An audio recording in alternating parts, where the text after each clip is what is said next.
Well, some more news on Catalonia, Spain. They want to leave.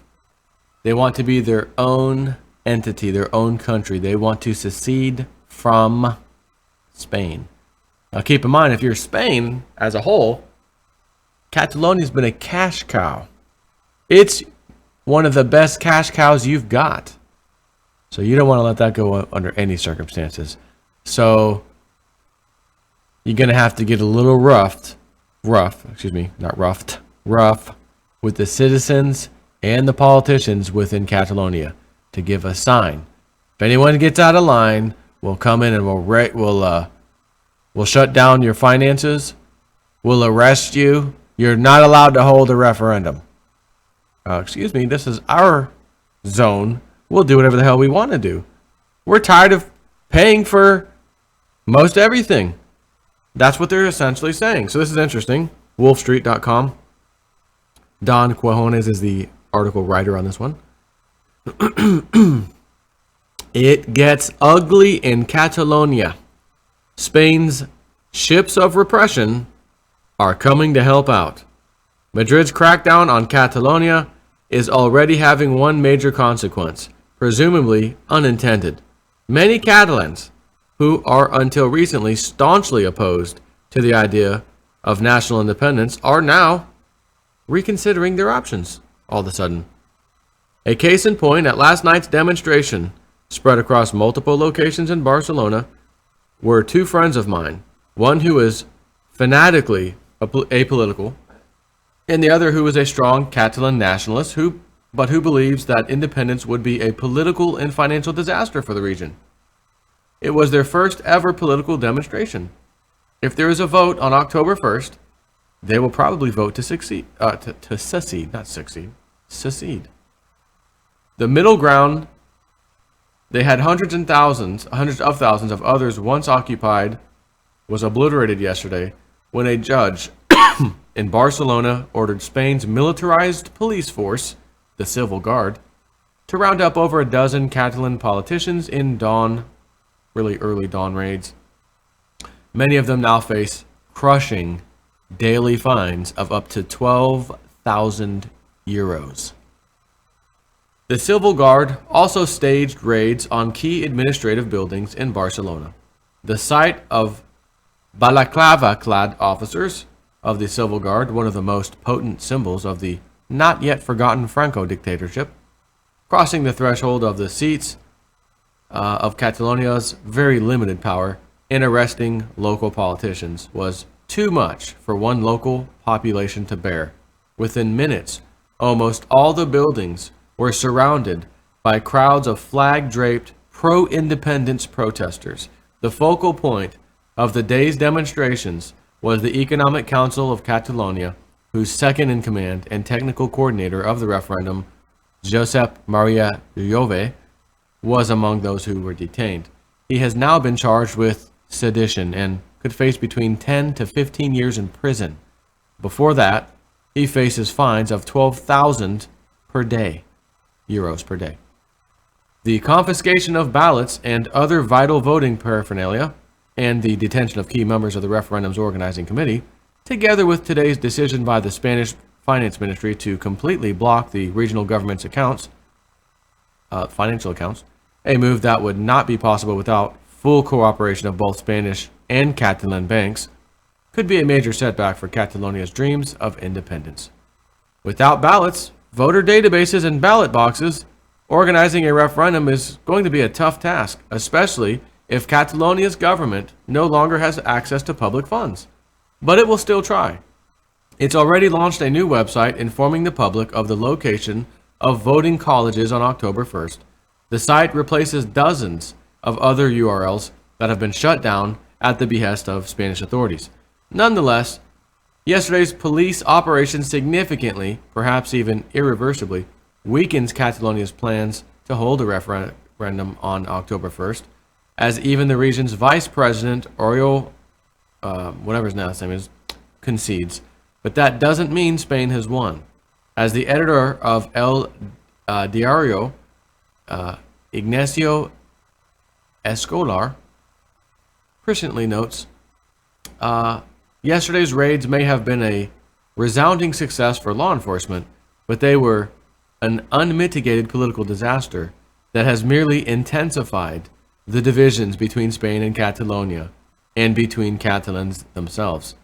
Each time Prime Minister Rajoy or one of his ministers speak of the importance of defending democracy, while the civil guard seizes posters and banners related to the October 1st vote, and judges in Madrid and Bilbao rule public debates on the Catalan question illegal, and then fine their participants, a fresh clutch of Catalan separatists is born.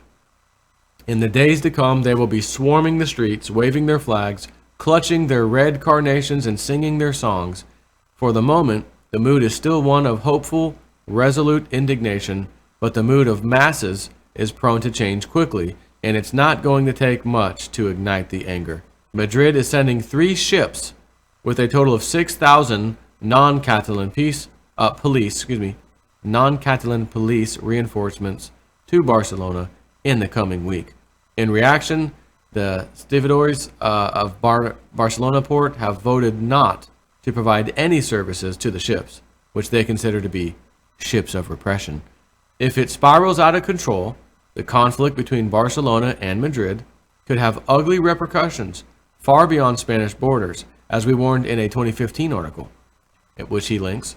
Yet the European Union steadfastly refuses to mediate in the crisis, arguing that it must respect Spain's constitution. Given Brussels' long-standing habit of meddling in others' affairs, well, let me back up. When you have an area that decides, it's kind of the state of Florida. We decide to secede. We secede. We are a group of people. We don't like what's happening with the federal government. You guys can stay. You can run your thing over there. We're going to take our ball and play somewhere else. Right? Like if Florida was this massive powerhouse of money generation and we ain't getting nothing for it, we're just giving and giving and giving, not getting anything.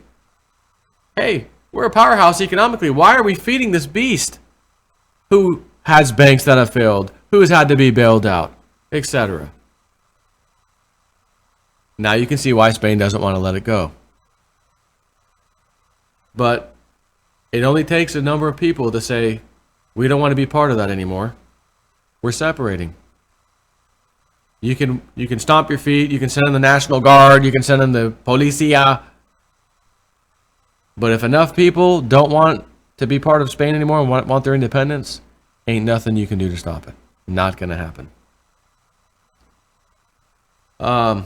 So, given Brussels' long-standing habit of meddling in others' affairs, including toppling the elected leaders of Greece and Italy at the height of Europe's sovereign debt crisis, it's a poor excuse.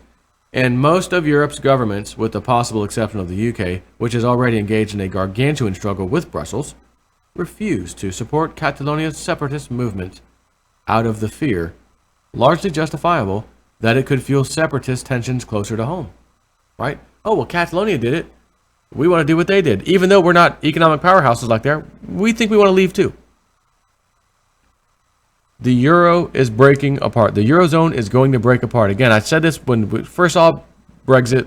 I said, you watch, you'll see the next thing. This one wants out. That one's going to want. There's one way or another. That whole thing is breaking apart. And then when you start to have, areas within countries that are within the eurozone trying to separate again, this is not a one-off. And then when you have the heavy hands and the boots come out, and everyone sees just how the Spanish government's response is, now they're getting people who really didn't care to secede pissed off, and now they want to secede. Happens every time with a stupid response like that. And most of Europe's governments, with the possible exception of the UK, which had already engaged in gargantuan struggle with Brussels, refuse to support Catalonia's separatist movement out of the fear, largely justifiable, that it could fuel separatist tensions closer to home. But the crisis in Catalonia is not going away just by ignoring it. In the last few weeks alone, 3 major international newspapers, Le Monde, the New York Times, and The Times, have called for Madrid to allow a referendum. And with Rajoy and his government seemingly determined to pummel Catalonia into submission at just about any cost, the chances are that their ranks will grow.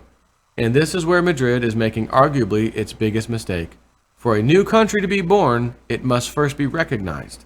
Thanks to years of sustained, non-violent protest and the often overblown reaction of the Rajoy government, Catalonia has already massively increased the positioning of its brand internationally. 10 years ago, most people in the world didn't even know what or where Catalonia was. Now, it's hogging the headlines of the front pages of the biggest newspapers. There's a solution that's very easy. And this goes for every country, every state, every whatever. But in Spain, when they see the federales coming in and rounding up and detaining the locals, the politicians, whatever they're doing, the people need to surround those who are making the arrests and arrest them. I'm making a el citizen arrest on you for arresting this guy. And there's 5 of us for every one of you. Matter of fact, there's probably a lot more. Hang on. Well, I had to sneeze.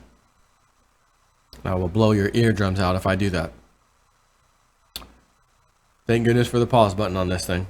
Anyways, that's what has to happen. Because when the Spanish government, or any government for that matter, sees its police force, whether federal, local, whatever, getting arrested and detained by citizens,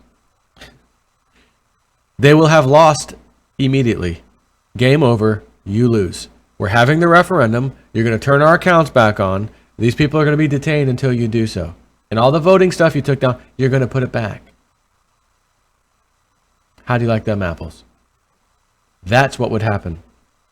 That's what needs to happen in a place like Spain. And you could argue Venezuela, of course, at numerous places at the moment. But the citizens don't realize the power that they have. And they sit there and they film it. Oh, look, they're rounding them up. Put your phone down, put your damn camera down, and go stop it. Stop it. This is your town, your little country you're creating. You've got enemies coming in and rounding up your people. They won't even let you hold a referendum. See, Spain should have let them do it and then just say, we find it null and void. Yeah, you voted. We know you want to leave. You voted massively to leave, but it's null and void, and here's why, whatever. But instead, government does what government does every time. Send in a massive knee-jerk reaction response, violating, again, they're tearing down posters, they're tearing down anything. That's people's freedom of speech over there. You're not allowed to do that, but we got to get up. We don't want people to know where to go to vote. Right? So the heavy arm of the law, which this stuff is unlawful, honestly, tearing that stuff down and that kind of thing. Now the other people who say, hey, I wasn't for the secession, but what I just witnessed today, I can't believe you people are doing this. Now I definitely want to leave. Add me to the list. Where do I vote? Quick look surprised that was the response. Take care.